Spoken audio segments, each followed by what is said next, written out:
इसको हम श्रेणी में रखेंगे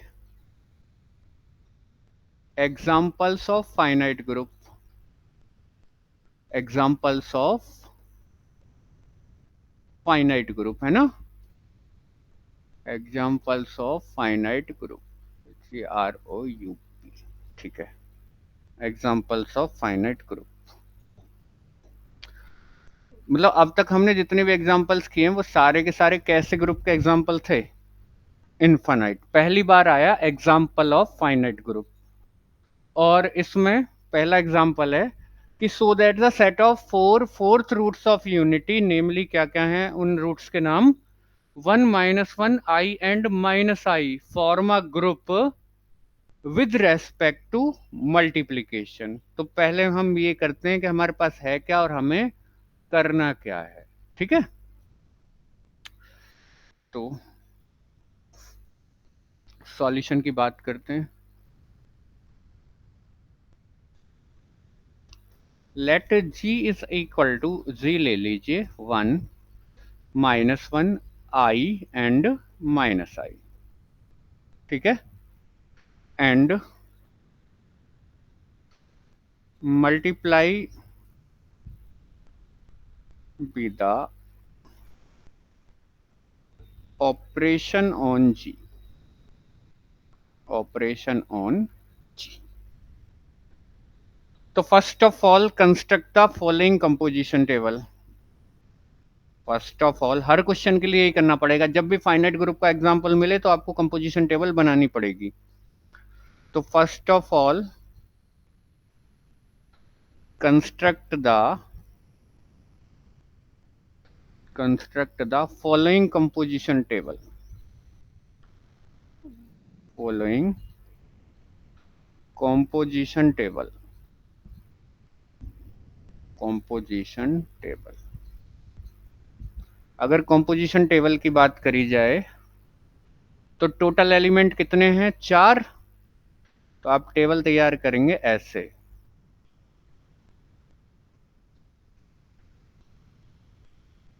ये लाइन, ये लाइन दिख रही है ना, फिर से एक और लाइन, फिर से एक और लाइन, फिर से एक और लाइन। तो 1 2 3 4 ऐसे नीचे, 1 2 3 4। जो ऑपरेशन है उस ऑपरेशन को यहां लिखिए। आप पहली बार बना रहे हो, आपको जल्दबाजी में थोड़ी बना रहे हो, आपने जीवन में कभी नहीं बनाई। और यहां इन एलिमेंट को 1 - 1 I एंड -I, नीचे भी 1 - 1 I एंड -I, कोई दिक्कत तो नहीं। अब आपको मल्टीप्लाई करनी है, 1 पकड़ लेना, सबके साथ मल्टीप्लाई करते हुए चले जाओ। तो यहाँ आएगा 1 - 1 I एंड -I, इसकी करते चले जाओ सभी में। तो -1 1 -I और +I। अब I की करते चले जाओ तो I -I, ये I² -1 और ये +1, ठीक है। इसकी करें तो -I +I 1 एंड -1। कोई परेशानी तो नहीं होगी इस मल्टीप्लाई को करने में। ये कौन सी टेबल बोली जाती है? कंपोजिशन टेबल, ठीक है। मतलब पहला सवाल है, हर सवाल को आपको ऐसे ही करके कंपोजिशन टेबल बनाई जाएगी, यही सेम थ्योरी रिपीट मारेंगे हर क्वेश्चन में, तो कोई टेंशन फिर होगी नहीं, है ना। और हम आ जाते हैं क्लोजर प्रॉपर्टी लिखने। तो मैं इधर लिखता हूं सारी प्रॉपर्टीज। पहली प्रॉपर्टी का नाम है क्लोजर प्रॉपर्टी। और क्लोजर आप कैसे देखना सीखते हो फाइनाइट ग्रुप के एग्जांपल में, ये चीज पहचाने पहले। अगर बात कर रहे हैं किसकी? क्लोजर प्रॉपर्टी की। आप क्लोजर के लिए एक चीज यहां चेक कीजिए, ये जितने भी इस कंपोजिशन टेबल में एलिमेंट हैं, कोई ऐसा तो नहीं है जो जी से बाहर से हो।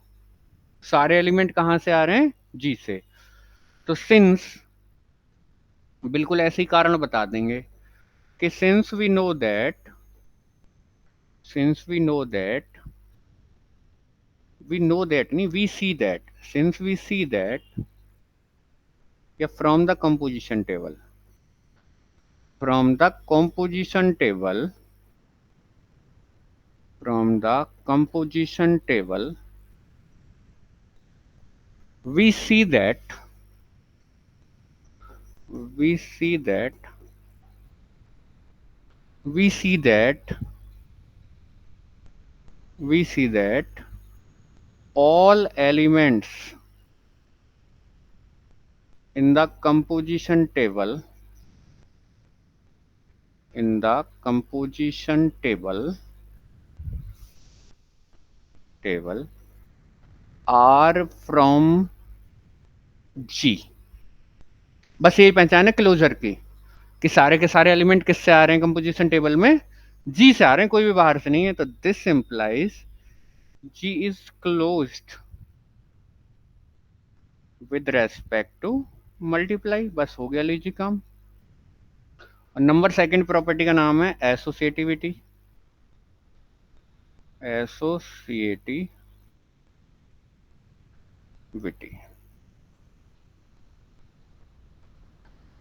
एसोसिएटिविटी के लिए जी को गौर से देखो, ये सारे के सारे कॉम्प्लेक्स नंबर्स हैं और कॉम्प्लेक्स नंबर के सेट को हम जानते हैं मल्टीप्लाई के लिए ग्रुप बना लेता है। तो कॉम्प्लेक्स नंबर जो होते हैं वो मल्टीप्लाई के रेस्पेक्ट में एसोसिएटिव होते हैं, तो ये भी एसोसिएटिव हो जाएंगे। भाई पूरी दुनिया अगर चोर है तो चार लोग भी क्या होंगे, चोर ही होंगे। या पूरी दुनिया भगवान है तो कोई चार आदमी कहीं चौराहे पर खड़े हैं वो भी क्या होंगे, भगवान ही होंगे। ठीक है, associativity. Since we know that since we know that since we know that the set of complex number the set of complex numbers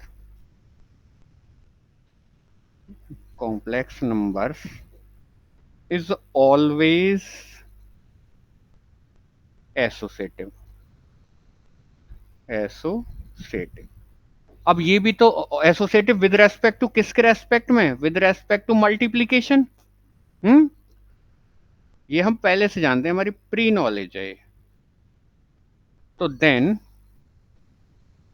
ये भी तो कॉम्प्लेक्स नंबर है, then G is associative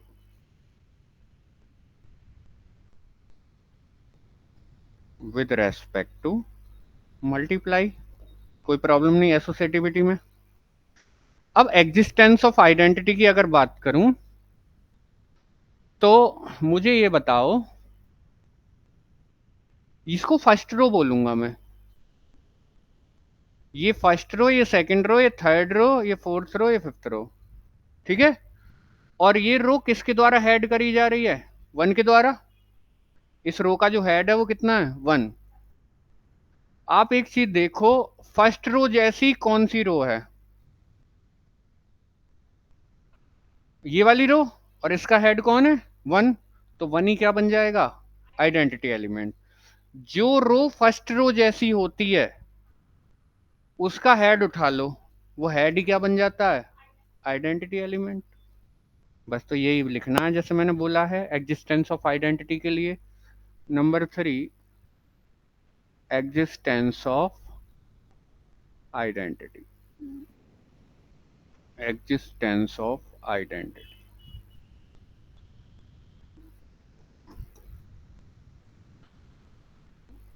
from composition table, from composition table we see that we see that we see that the row headed by one, the row headed by one is identical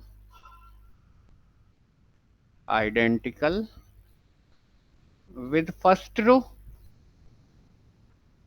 with first row. मतलब जिस रो का head one है वो रो किस रो के जैसी है, first row जैसी। तो ये जो वन आ रहा है हेड में, ये वन क्या बन जाएगा, आइडेंटिटी एलिमेंट। तो this implies one belongs to G be the identity element of G। बात खत्म हुई? कोई परेशानी यहां तक? तो ये लिख गई को क्या, एग्जिस्टेंस ऑफ आइडेंटिटी। और number 4, in existence of inverse, existence of inverse.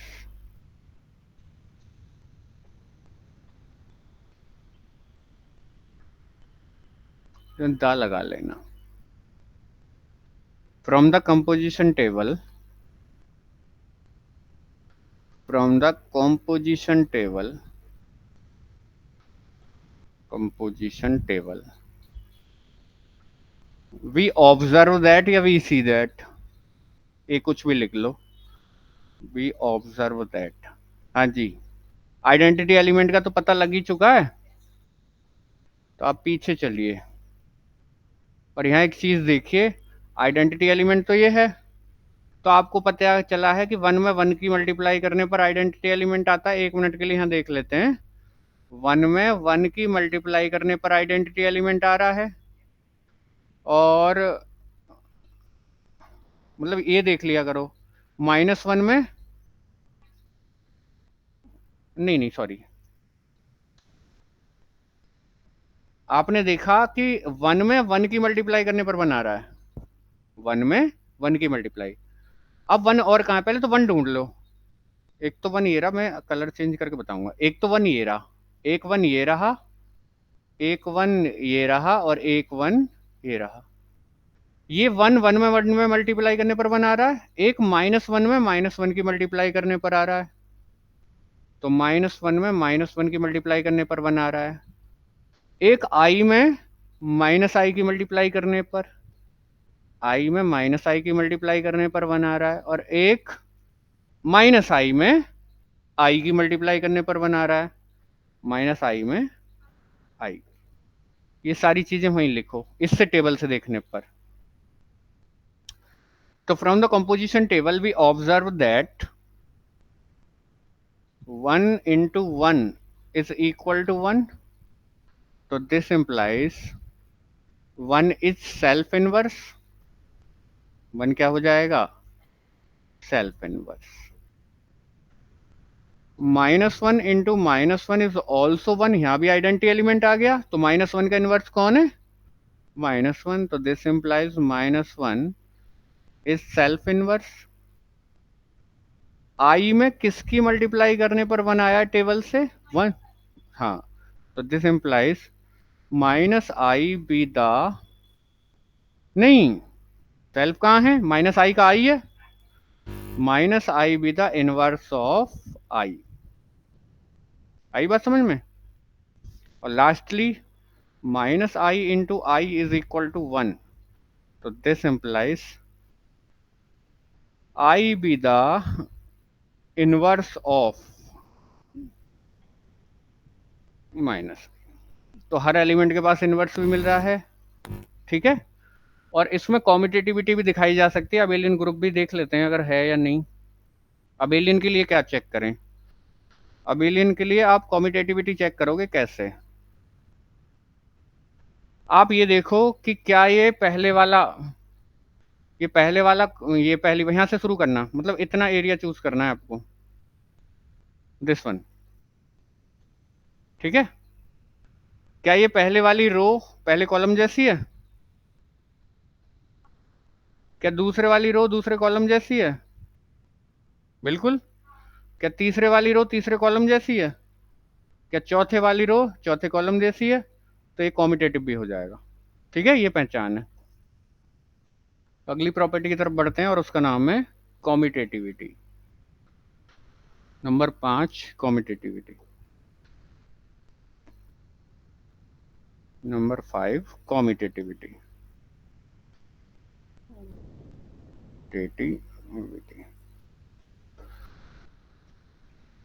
कॉम्यूटेटिविटी के लिए कि from the composition table,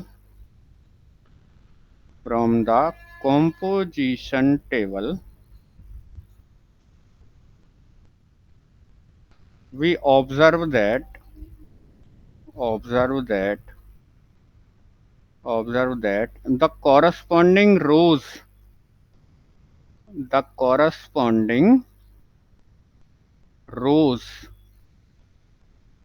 corresponding rows and and columns are identical।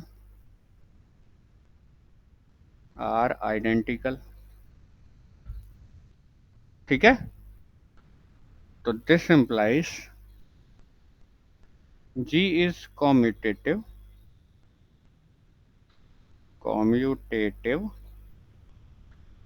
with respect to multiplication. Hence, last line, hence G with this operation is an abelian group. Is an abelian group। आसान था ना finite group को group proof करना, finite set को group proof करना। कोई परेशानी हो तो बताइए, बिल्कुल कोई भी क्वेश्चन हो, same theory, by word same theory, बस चेक कर लेना कि वो चीज हो रही है या नहीं हो रही। ठीक है, एक थ्योरी का हमने वो बनाकर दे दिया, अब कोई भी क्वेश्चन हो उसी से कर डालो। आगे बढ़ाएं। एक और फाइनाइट ग्रुप का एग्जांपल कह रहा है कि अब की बार हम आपको 4 मैट्रिक्स का सेट दे रहे हैं, तो सेट में कितने एलिमेंट है? 4, 1 2 3 4, और फॉर्म्स अ मल्टीप्लिकेटिव ग्रुप, यानी इन मैट्रिक्स की मल्टीप्लाई और मैट्रिक्स की मल्टीप्लाई करना आप जानते हो। ठीक है, तो सॉल्यूशन की तरफ चलते हैं, सॉल्यूशन की तरफ चलते हैं। सॉल्यूशन, एक काम करो, इनको नाम दे दो A B C D. Let A comma B comma C, नहीं नाम दे ही दो अलग अलग। तो let A is equal to, A हो जाएगा 1 0 0 1, B is equal to -1 0 0 1, C is equal to 1 0 0 -1, and D is equal to -1 0 0 -1। ठीक है, एंड लेट, इसको भी नाम जी दे दो, जी इज इक्वल टू, इन मैट्रिसेस का एक सेट तैयार कर दिया, A comma B comma C comma D. ठीक है, and cross denotes the multiplication of matrices।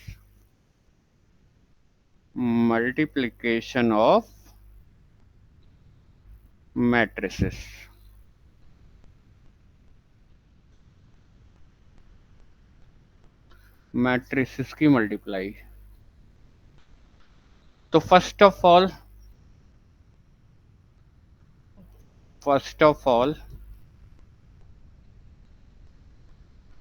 construct the following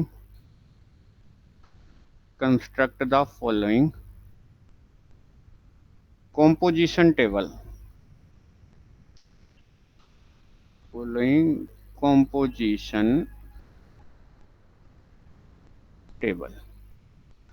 तो आपको फिर से कंपोजिशन टेबल बनानी है। टोटल 4 एलिमेंट यहाँ भी, तो दिस वन,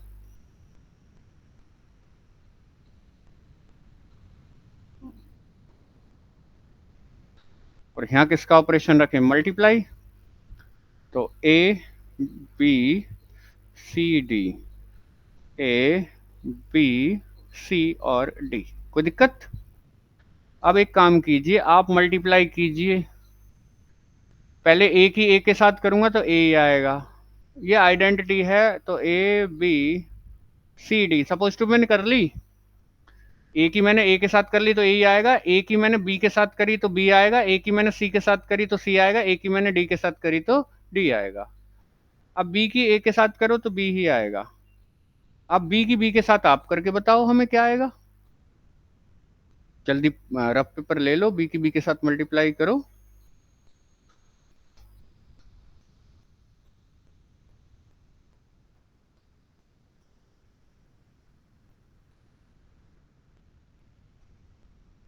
बी की बी के साथ करेंगे,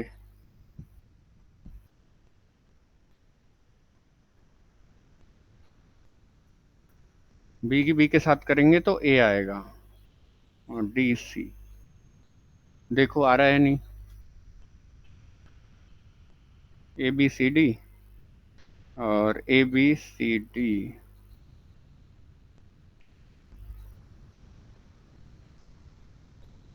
करो मल्टीप्लाई। अब करो सी की बी के साथ, सी की बी के साथ, सी की बी के साथ करोगे तो डी आएगा। अच्छा ये बात रखना, सी लेफ्ट में होना चाहिए, बी राइट में, बी सी नहीं, सी बी, सी की करनी है अब आपको बी के साथ, सी की करनी है बी के साथ।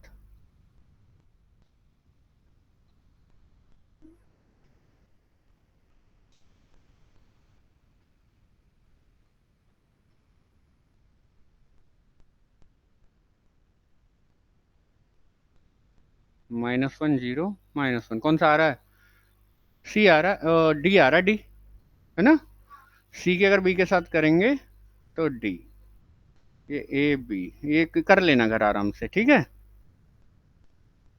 और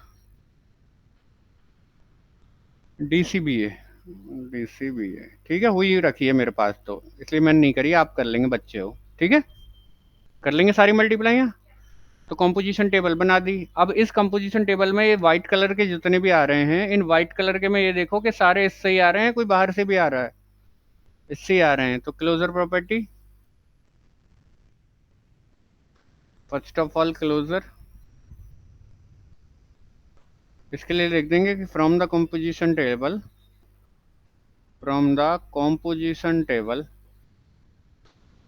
from the composition table we observe that, we observe that, या we see that all the element, all the element in composition table,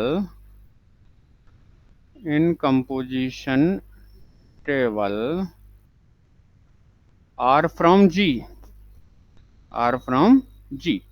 So this implies G is closed with respect to multiplication, ठीक है।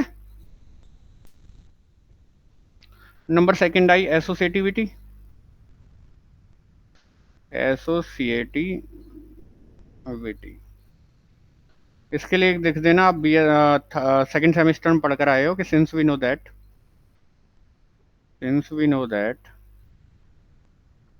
since we know that the matrix multiplication, the matrix multiplication, matrix multiplication is always, is always associative, ठीक है। So this implies G is associative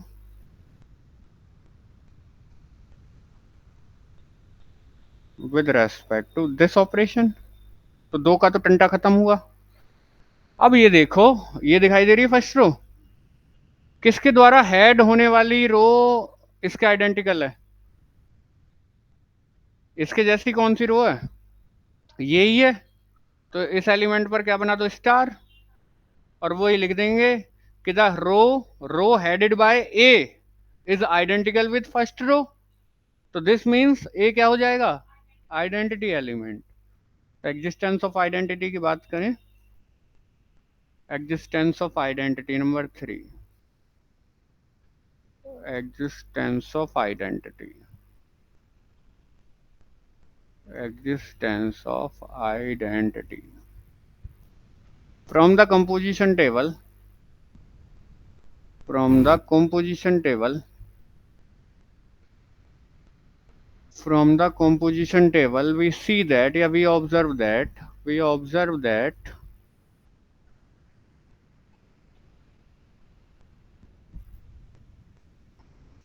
the row, headed by A is identical with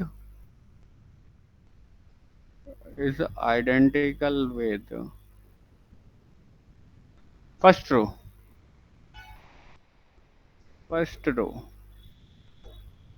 This implies A belongs to G be the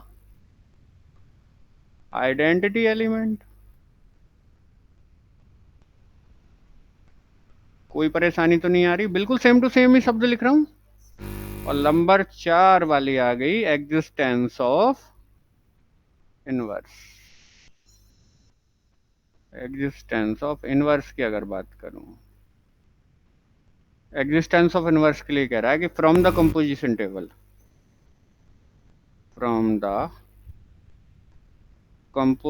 table,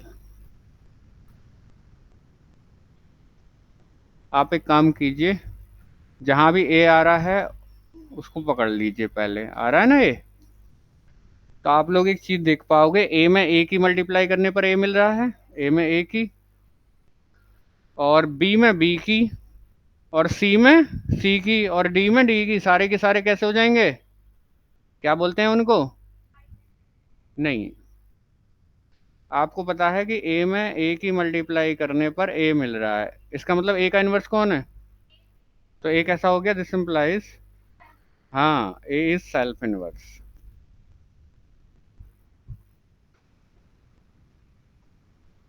B में B की multiply करने पर ए मिल रहा है, तो B भी कैसा हो गया? Self inverse. हाँ जी, सी में सी की मल्टीप्लाई करने पर ए मिल रहा है, यानी आइडेंटिटी एलिमेंट, तो सी इज सेल्फ इनवर्स। और डी में डी की मल्टीप्लाई करने पर भी ए ही नजर आ रहा है, तो इसका मतलब है कि डी इज, क्लियर हुई बात? तो आपने देखा कि हर एलिमेंट का इनवर्स भी मिल रहा है, वो स्वयं ही है। और बस ग्रुप की बात करी थी, तो this implies G with this operation is a group. Abelian की बात मैं नहीं कर रहा हूं यहाँ, है ना। और वैसे भी हर एलिमेंट सेल्फ इनवर्स है, तो अबेलियन तो हो ही जाएगा, थ्योरम कहती है।